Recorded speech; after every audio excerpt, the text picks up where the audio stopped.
ያራቀችው ወደ ልጅቷ እንዲወደድ ያደረገች ያለችው የመጀመሪያው መልሳችሁ የሚሆነው በኪራ አባት ትዕዛዝ በተሰጣት ነገር ነው። ነገር ግን በዛ ሰዓት አንድ አማራጭ ነበራት። የኪራና የእሷን ነገር ያለውን ሁኔታ ለአባትየው ነግራ ነገሩን ማዛውል ጋር መጨረስ ትችል ነበረ። ያንን ያላረገችበት ምክንያት ግን የኪራ አባት አንድ ነገር ተናግሯት ነበረ። የተናገራት ነገር ግን በጣም ለሷ ከባድና ተስፋ የሚያስቆርጥ ነገር ነበር። ያም የሆነው ምክንያት ከኛ ጋር የሚመጣጠኑ ቤተሰቦች ናት ብሎ ስለ አዲሷ ልጅ ሲያስተዋውቃት፣ ታዲያ የራሷን ነገር አይታለች። የአባቷን ደካማነትና እሷ ቤተሰቦች በጣም አነስተኛ ኑሮ እየኖሩ ስላሉ ከኪራ ቤተሰቦች ጋር አይመጣጠኑም ብላ ስላሰበች ነው ወደ ኋላ ሸሸት ያለችው። ያንንም ሲያወራ የሰማችው የኪራ አባት ቤተሰቦቿም ከኛ ጋር ብዙም ስለሚቀራረቡ ማለትም የእሷ ቤተሰቦችም ሀብታም ናቸው እኛም ሀብታም እንደሆን ነው ለማለት ያክል ነው። ታዲያ በዚህ ሁኔታ ላይ ነው ተስፋ ቆርጣ የእሱን እቅድ ለማሳካት ስትል መጀመሪያውኑ የዋህነት የሚያጠቃት ጽናት አሁን ላይ ደግሞ የኪራ እናት በካንሰር እየተሰቃየች እንደሆነ ስለሰማች ወዲያውኑ ይህንን ትዕዛዝ ሳታቅማማ ነበር የተቀበለችው። ታዲያ ጽናት በዚህ ሰዓት ያጠፋችው ጥፋት ግን ለኪራ አለማማከሯ ነው። አባትህ እንደዚህ አስቧል፣ ቶሎ እንድታገባ ነው የሚፈልገው። እኔ አሁን ላይ ምን መወሰን እንዳለብኝ አላቅም። ለአባቴ ያለውን ነገር ንገረው፣ ከጽናት ጋር የጀመርኩት ነገር አለ ብለ አሳምነ ንገረውና ሁለታችንም ይሆንን እሱ ከፈቀደልህ እንጋባለን። አሊያም ደግሞ አዲስ ያዘጋጀልህ ልጅ አለች እዚህ ቤት ውስጥ እየኖረች ነው። ከአንተ ጋር እስክትባባና ከአንተ ጋር ፍቅር እስክትጀምሩ ድረስ እሷ የትም መሄድ አትችልም ብላ ቁርጡን ብትነግረው ያንን ነገር ማድረግ ይችላል። ሌላው እዛ ቤት ውስጥ የመጣችው አዲሷ ልጅ ስለ ኪራ የምታውቀው ነገር አይኖርም። እዛ ቤት ውስጥ ኑሪ ተብላ እንደተላከች ነው መታ ያለችው። ጀርባ ታሪኩንም ብታውቀውም እኛ የሚታወቅ ነገር የለም። ታዲያ እሷስ ምን ያህል ቆይታ እዛ ቤት ውስጥ ኪራን ልትወደው ትችላለች? ይህንንም ደግሞ አብረን የምናየው ይሆናል። ሌላው ኪራ ጽናት እያራቀችው ስለሆነ ወደ ልጅቷ የማጋደል እድሉ በጣም ሰፊ ነው የሚሆነው። አዲስ የመጣችው ልጅ ግን የፌዴራል ቤተሰቦችና የዝና ያላቸው ሰዎች ስለሆነች ነገሮቿ እንዳለ ጠበቅ ያሉ ናቸው። ያ ማለት ኪራ ልጅቷን ቢያታልላትም ምንም አይነት ነገር የምትሸወድበት ምክንያት የለም። ሌላው እሷ ላይ የሆነች ትንሽ አደጋ እንኳን ከደረሰ ቤተሰቦቿ በጣም አደገኛ ስለሆኑ እዛው ቤት ውስጥ የሚደርሰው ነገር በጣም ከባድ ነው የሚሆነው። ጽናት በሌላ በኩል አባቷ ነገር አሳስቧት ነበር። አባቷ አሁን ላይ ራሱን መቋቋም እየቻለ አይደለም።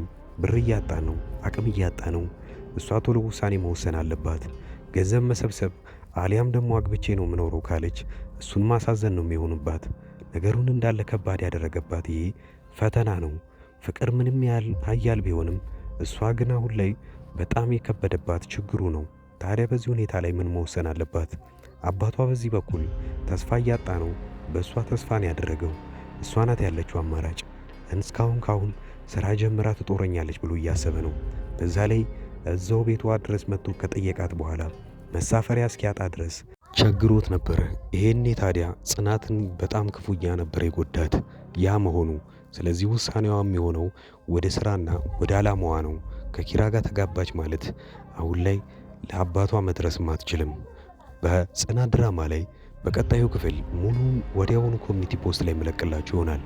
አዳዲሶች ይህንን ቻናል ሰብስክራይብ በማድረግ እንደዚሁ አጠራ አድርጌ እኔ ገለጻ አደርግላችኋለሁኝ። የተመቻችሁ ካላችሁ አብረንም እንቀጥል ይሆናል። እስከዛው ድረስ ግን መልካም ጊዜ ለእናንተም ይሁን። ውድ የአዳዲስ ቲቪ ተከታታዮች እንኳን ደህና መጣችሁ። ወደዚህ ቻናል ከመጣችሁ እናንተ ተከታታይ ድራማ ይመቻችኋል ማለት ነው። ከተከታታይ ድራማ ውስጥ ኢትዮጵያ ውስጥ ሆኖ አሁን ላይ በጣም አሪፍ እይታ ያላቸውና አሪፍ ተቀባይነት ያላቸው ድራማዎች አራቱን ልንገራችሁ። የመጀመሪያው ጽናት ነው። ሁለተኛው ሐረግ፣ ዮአዳን እና ክህደት ናቸው። የእነዚህን ተከታታይ ድራማዎች ካልጀመራችኋቸው እኔ አጠር ያለች ማብራሪያ ስለነሱ ሰጥቻችሁ ደስ ያላችሁን ድራማ እናንተ ትጀምሩታላችሁ። የመጀመሪያው ጽናት ድራማ ብዙዎቻችሁ የምትወዱት ይሆናል። ምክንያቱም ምናልባት ከአረብ ሀገር ሆናችሁ የምታዩ ሰዎች ካላችሁ ይሄ ድራማ ለእናንተ ነው። ጽናት ከሀገር ቤት ወደ ከተማ ትመጣና ወደ ውጪ እስክትሄድ ድረስ አንድ ቤት ውስጥ ተቀጥራ እየሰራች ነው። ታዲያ የቀጠሮ ቀኗን ወይንም የበረራ ቀኗን እየጠበቀችና ብዙ ክፍያ ካደረገች በኋላ ያንን ስትጠባበቅ እዛ ሰራተኝነት የተቀጠረችበት ቤት ውስጥ እየሰራች እያለ አንድ ትልቅ ነገር ይፈጠራል። ከአሰሪው ልጅ ጋር ግንኙነት ትጀምርና ብዙም ሳይቆይ ነገሮች ይበላሻሉ። በዚሁ ላይ የሚያጠነጥን ፊልም ነው። ሁለተኛው ሐረግ ድራማ ላይ ሁለት በትንንሽነታቸው የሚታወቁ በአባት አንድ የሆኑ ወንድማማቾች ነገር ግን ካደጉ በኋላ በጣም ትልቅ ጠላት ሆነው እዛ ላይ የምናየውን ነገር አብረን እናያለን። ፍቅረኛ ይነጣጠቃሉ፣ ንብረት ይነጣጠቃሉ፣ ነገር ግን ወንድማማቾች እንደሆኑ አያውቁም። ሐረግ ድራማ እዚህ ነገር ላይ ነው የሚያጠነጥነው። ዮአዳን አንዲት ምስኪን ሴት በባህል ሀብቶችና በትልልቅ ሰዎች የእሷ የሆነን ነገር ለመንጠቅ ሲሞክሩና እሷ ግን ብልጠትነቷን ከነሱ በላይ የምታሳየቸው ፊልምና ብዙ ታሪኮች ያለበት አሪፍ ድራማ ነው። ሌላኛው ክህደት ነው።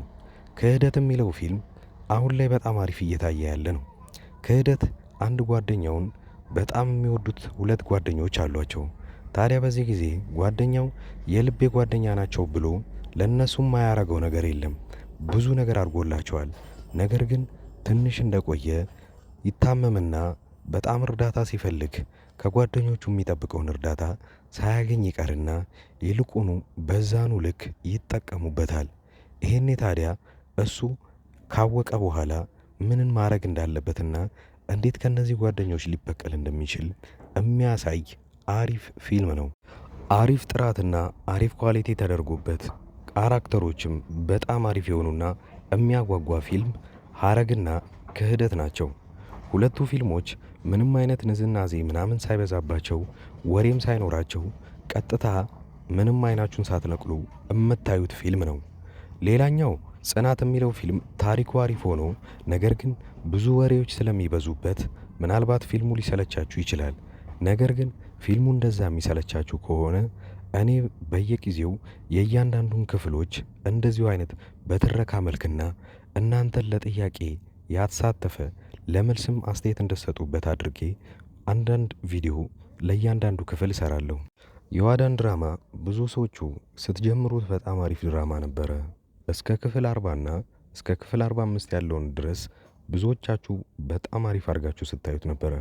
ከክፍል 45 በኋላ የዳይሬክተሩ አቅጣጫ ፊልሙን ስለቀየረው ብዙዎቻችሁ ጠልታችሁትና የጥንቆላ ስነ ስርዓትን እያስገባችሁበት እኛ ከዚህ ምን መማር አለብን የሚለውን ካያችሁ በኋላ ለተከታታይ 2 ሳምንታት ፊልሙ ሳይለቀቅ ስለቆየ ረስተውት በዛው ትታችሁት ነበረ። ነገር ግን አሁን ተመልሳችሁ እንድታዩበት እምመክራችሁ አንድ ነገር አለ። ዮአዳን ድራማ ላይ አሁን ዮአዳንና ሳሚ ፍቅረኛሞች ሆነዋል። እዛ ቤት ውስጥ ያለ ወላጅ እየኖሩ ነው ያሉት። ምን ሊያጠፉ ይችላሉ፣ ምን ሊደረግ ይችላል የሚለውን አብረን የምናየው ይሆናል። እዛ ላይ ሂሩት የምትባል አንዲት መጥፎ ሆና የምትተውን ልጅ እዛው አካባቢ ላይ እብደትን ተከናውና ነገር ግን ጤነኛ ሆና እሷ እንዳትታሰር እያየችው ያለውን ስቃይ አሁን ላይ ማየት ይኖርባቸዋል ብዬ አስባለሁ። አዳዲስ የጀመሩ ተከታታይ ድራማዎችንና አሪፍ የሚባሉ ፊልሞችን በዚሁ ላይ በአንድ ድምፅ አድርጌ በጥሩ ሁኔታ ተርኬ የማቀርብላችሁ እኔ ዙበይር እባላለሁ። የቻናሌም ስም አዳዲስ ይባላል። እኔን ለማበረታታት ሰብስክራይብ ማድረጋችሁን አትርሱ። በቅርቡ 50 ሺህ ምንገባ ይሆናል። አሁን ላይ 40 ቤት እንዳለን አትርሱ። ስለዚህ እባካችሁ አዳዲሶች ሰብስክራይብ በማድረግ በማበረታታት 50 ሺህና ከዛ በላይ እናድርገው። የእኔ ቤተሰቦች አብራችሁኝ ስላያችሁ ከልብ አመሰግናለሁ።